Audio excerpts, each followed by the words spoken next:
Assalamualaikum warahmatullahi wabarakatuh. Perkenalkan, nama saya David Aryo Devito. Saya Bilal Ryan Putra. Saya Jonathan Fidel Aziz. Kita dari kelompok 8 ingin membahas tentang komponen-komponen jaringan komputer dan cara identifikasi masing-masing komponen. Bagaimana komponen-komponen tersebut berinteraksi untuk membentuk jaringan yang efektif. Berikan contoh kasus yang sesuai. Pertama, ada perangkat keras, merupakan komponen fisik yang membentuk infrastruktur jaringan komputer. Komponen utama beserta cara mengidentifikasinya ada pertama komputer, host atau node. Komputer dalam jaringan berfungsi sebagai pengirim atau penerima data, baik dalam bentuk klien pengguna maupun server atau penyedia layanan. Cara identifikasi komputer dalam jaringan menggunakan alamat IP, IPv14, V4 atau IPv6. Setiap komputer dalam jaringan memiliki alamat IP yang dapat diperiksa melalui perintah ipconfig pada Windows dan ifconfig pada Linux. Sedangkan alamat MAC, setiap kartu jaringan memiliki alamat MAC unik yang dapat ditemukan pada perintah ARP INA atau get MAC pada command prompt. Hostname, nama unik yang diberikan pada setiap komputer dalam jaringan dapat diketahui dengan menjalankan perintah hostname di terminal atau command prompt. Yang kedua, menggunakan network interface card atau NIC, merupakan perangkat keras yang memungkinkan komputer atau perangkat lain untuk terhubung ke jaringan, baik menggunakan koneksi kabel, Ethernet maupun nirkabel atau TV. Cara identifikasi NIC menggunakan Windows. Pengguna dapat melihat daftar kartu jaringan yang terpasang melalui device manager di bagian network adapter. Perintah terminal menggunakan Linux dengan menjalankan SPCI grep min i Ethernet. Pengguna dapat melihat detail kartu jaringan yang tersedia pada sistem. Yang ketiga ada switch dan hub. Switch dan hub merupakan perangkat jaringan yang digunakan untuk menghubungkan banyak komputer dalam jaringan lokal atau LAN. Switch mengarahkan data hanya ke perangkat tujuan tertentu dalam jaringan sehingga lebih efisien. Sedangkan hub menyiarkan data ke semua perangkat yang terhubung tanpa memperhitungkan penerima yang benar sehingga kurang efisien. Cara identifikasi switch dan hub menggunakan label fisik. Biasanya perangkat ini memiliki label produsen serta tipe model yang tertera pada bagian belakang atau bawah perangkat. Port LED, lampu indikator pada port akan menyala jika ada koneksi aktif. Switch biasanya memiliki LED yang menunjukkan kecepatan koneksi, misalnya 100 Mbps atau 1 Gbps. Yang keempat ada router. Router berfungsi sebagai penghubung antara jaringan yang berbeda, seperti menghubungkan jaringan lokal dengan jaringan eksternal seperti internet. Cara identifikasi router menggunakan default gateway dengan menjalankan perintah ipconfig pada Windows. Alamat IP router biasanya ditampilkan sebagai default gateway. Selanjutnya ada antar muka web.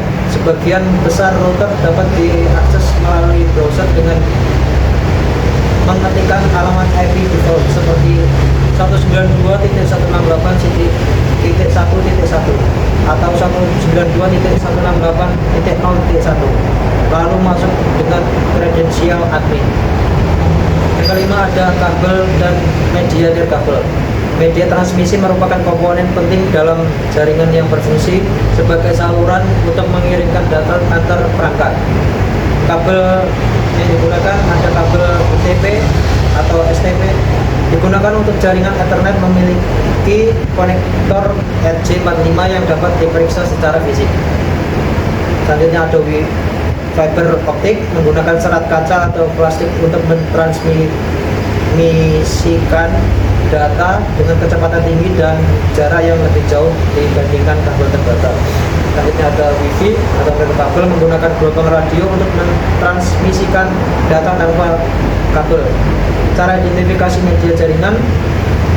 Kabel UTP dapat dikenali dari bentuknya yang menyerupai kabel telepon tetapi lebih besar dengan RJ45 di ujungnya. Fiber optik biasanya berwarna lebih terang dengan ujung konektor yang lebih kecil seperti SC, LC, atau ST. SSID Wi-Fi. Nama jaringan Wi-Fi dapat ditemukan di pengaturan jaringan pada perangkat yang terhubung. Selanjutnya, untuk yang kedua ada protokol jaringan dan cara identifikasinya. Protokol jaringan adalah seperangkat aturan yang mengatur komunikasi data antar perangkat dalam jaringan. Beberapa protokol utama meliputi 1.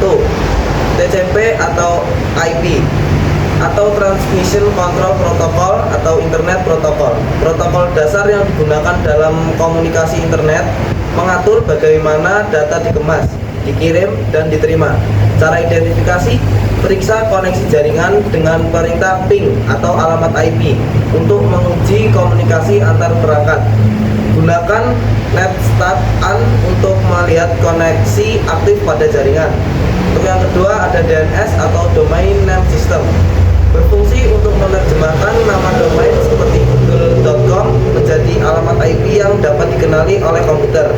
Cara identifikasi, gunakan perintah non-scoop google.com untuk melihat IP dari sebuah domain.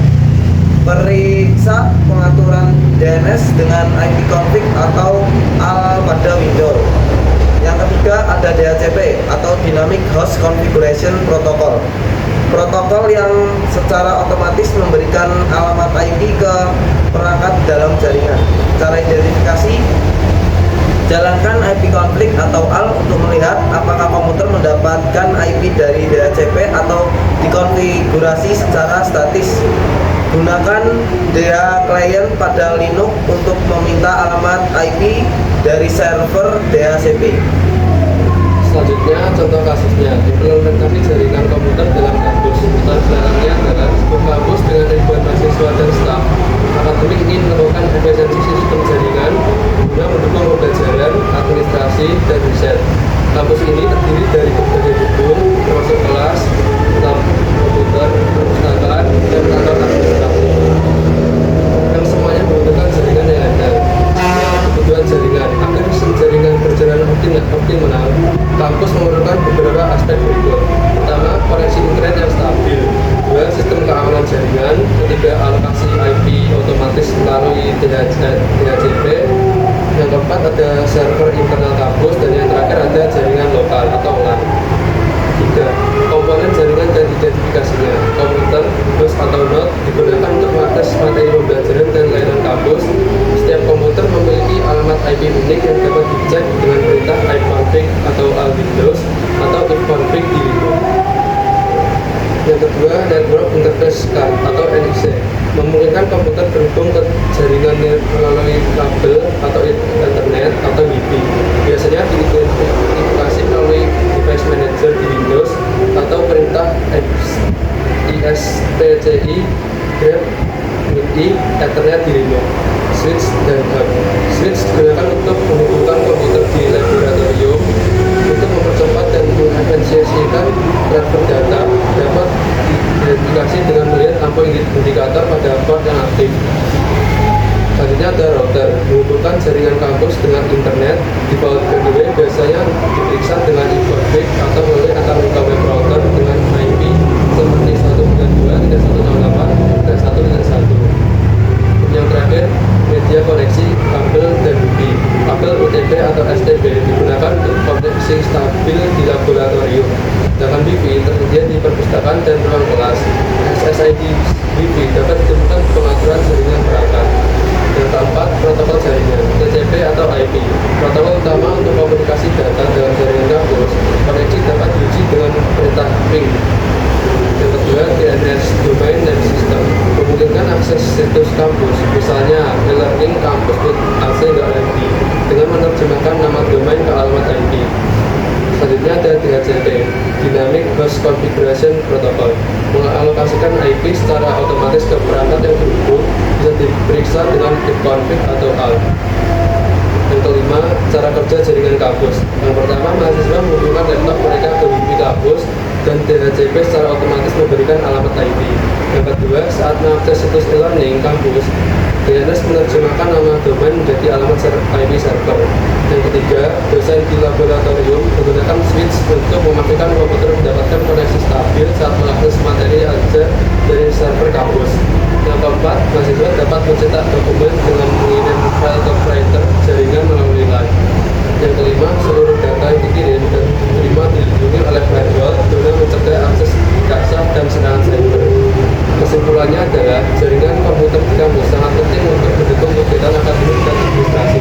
Dengan kombinasi perangkat keras seperti komputer, switch, router, dan wifi serta protokol jaringan TCP atau DNS dan DHCP, sistem ini memastikan koneksi internet yang stabil, komunikasi yang lancar, serta pengelolaan data yang lebih efisien. Selain itu, keamanan jaringan dengan firewall dan autentikasi berguna melindungi dari ancaman cyber. Implementasi jaringan yang optimal dapat meningkatkan produktivitas, efisiensi, serta kualitas layanan pendidikan di kampus.